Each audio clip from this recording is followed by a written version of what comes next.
हनुमन्नमस्कारः।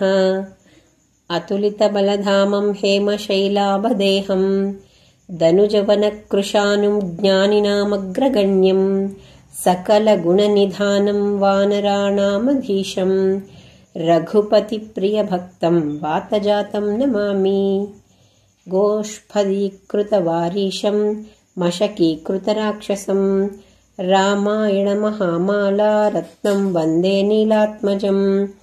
अञ्जनानन्दनं वीरं जानकीशोकनाशनं कपीशमक्षहन्तारं वन्दे लङ्काभयङ्करम्। महाव्याकरणाम्भोधिमन्थमानसमन्दरं कवयन्तं रामकीर्त्या हनुमन्तमुपास्महे। उल्लङ्घ्य सिन्धोः सलिलं सलीलं यः शोकवह्निं जनकात्मजायः आदाय तेनैव ददाह लङ्कां नमामि तं प्राञ्जलिराञ्जनेयम्।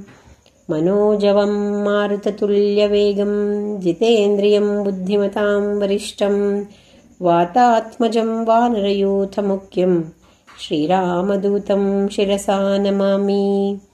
आञ्जनेयमतिपाटलाननं काञ्चनाद्रिकमनीयविग्रहं पारिजाततरुमूलवासिनं भावयामि पवमाननन्दनं।